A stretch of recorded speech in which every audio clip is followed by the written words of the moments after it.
What's up, Sam? This is Chris from Taiwan. Chris from Taiwan, what's on your mind? Well, first of all, shout out to the LGBT community in Taiwan because Taiwan just became the first country in East Asia to legalize same-sex marriage. Can I get a shofar? That's not the shofar. Oh well. There you go. All right, wow. Thanks, man. Actually, I was calling because I want to talk about the Tiananmen Square incident. You guys brought that up yesterday because it was the anniversary. Yep. Yeah, so the Tiananmen Square movement, I think, is consistently misrepresented in the Western press. And what I mean by that is the movement is always referred to pretty much exclusively as a democracy movement. And that's actually true. Like the protesters were calling for greater democracy. They wanted elections. They wanted, more civil liberties, due process, and so forth. But more than that, the movement was actually largely a movement of resistance against neoliberal economic reforms that were happening in China, which is the part that always gets left out in Western reporting about the history of the Tiananmen Square incident. So, I think what people need to understand is that, what was happening in China in the 1980s, leading up to the Tiananmen Square massacre, was that the Chinese Communist Party was starting to embrace global capitalism more than it had in the past. Milton Friedman himself actually visited China multiple times in the 1980s to advise the Chinese government on how it should reform its economy, as did a number of Friedman's Chicago school acolytes. And on this advice, what the Chinese government was trying to do during that period was integrate China into the global economy by instituting neoliberal, quote unquote reforms, like they were eliminating price controls, reducing wage supports for Chinese workers, privatizing various parts of the Chinese state sector, and so on. And so once resistance to those economic policies started to emerge, which is what Tiananmen Square was actually largely about, that's when the Chinese government started to crack down hardcore. And I actually think the Tiananmen Square incident is one of the best examples of how Friedmanite claims about capitalism and democracy going hand in hand is a total lie and a historical fabrication. And the same was true almost everywhere that the neoliberal ideology took hold. Whether it's the East Asian quote unquote tiger economies, or the former Soviet countries at the end of the Cold War, or Latin America, which, by the way, is crucial to understanding Bolsonaro in Brazil, for example, which Michael, talks about a lot. Bolsonaro is a direct descendant of the Brazilian dictatorship, which thwarted Brazilian democracy in the 1960s for the purpose of implementing neoliberalism, the same kind of neoliberalism that provoked the Tiananmen Square uprising. That's fascinating. So I would read, the point is, actually just real quick, Go ahead. because we talk about how this word is thrown around too much and not defined. There is a great book by David Harvey called Neoliberalism, and it's his history of it, which I think provides actually a very sensible, sound definition of it. And on the cover, there's several leaders, including Thatcher and I think maybe also Pinochet and Reagan, and one of them is Deng Xiaoping. Yeah, Deng Pinochet is a great Xiaoping, example. but Deng Xiaoping yeah, is a essential person to understand. And it was also that not only was Tiananmen Square a lot about labor and preserving those rights, it was definitely also about opening up and democracy.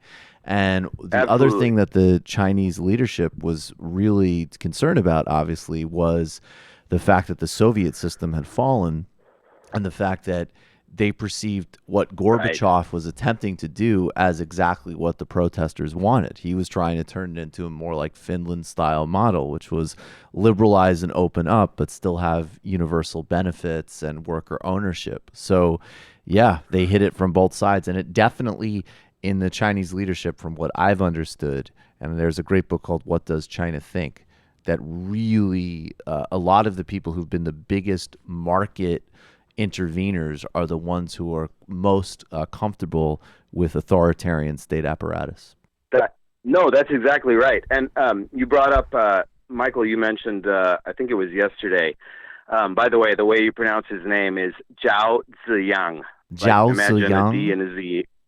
Zhao Ziyang. Imagine a D and a Z next to each other. Yes, Ziyang. he's important. But Tell he us. wasn't. He was part. He was high up in the Communist Party, but he wasn't the only one. There were a number of people who were purged by Deng Xiaoping, who was the premier of China during Tiananmen Square, and they were purged largely because they were advocating offering concessions to the protesters on the economic front.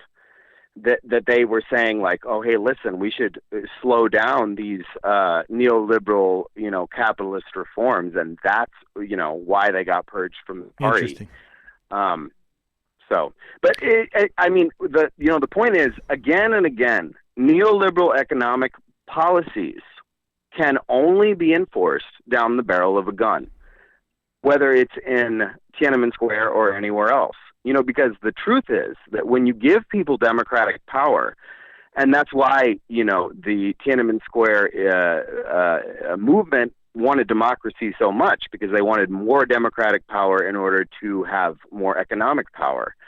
But when you give people democratic power, they will use that power to improve their own lives economically. And they will reject neoliberal policies. Whether or not I go back to this quite a bit. What the word means. But Philip Morowitz, Philip who? No, Morowitz. Morawski. In his intellectual history of neoliberalism, makes the point quite clearly that it is laissez-faire except for a narrow set of interests that are supposed to control this, and it is fundamentally anti-democratic. And if you couple that interview with, and his name escapes me now too, who was talking about the international neoliberal project. Quinn Slobodian? Yes. Yep. Those two will make it quite clear that you can see the anti-democratic nature of neoliberalism that has to be specifically narrowly tailored. It's not accurate to say that it's sort of like just that it's just free market. It really is a market that is set up for a specific subset of people to win. And let's just keep it that way, and that will take care of everybody. And that's where it sort of like almost gets a little bit Straussian, but not quite. But appreciate the call, Chris. Yeah. Thank you. Interesting stuff. Yeah. Thank you. And wait, one more thing real quick. Anyone listening to my voice right now should read The Shock Doctrine by Naomi Klein.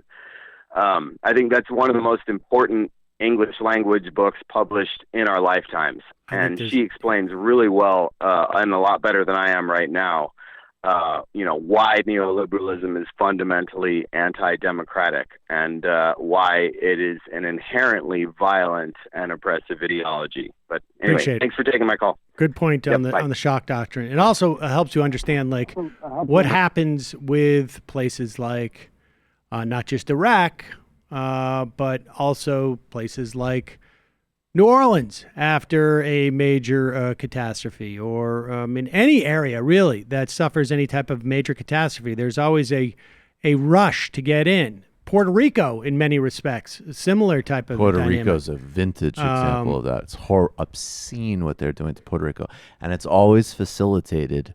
And it goes back even before this latest crisis. The Obama administration was abominable in Puerto Rico. That's another great example of the federal government fighting cases in the Supreme Court to keep arcane laws on the books concerning, Puerto Rican sovereignty that goes along with selling off the public sector to hedge funds in Boston and New York. Yep. I would also recommend Robert Brenner, The Boom and the Bubble, if you want sort of a Marxist political economy of the neoliberal turn, as well as, I hate to be self-promotional, but History is a Weapon this week. Sean and Matt break it down I learned a lot from listening to it. Colin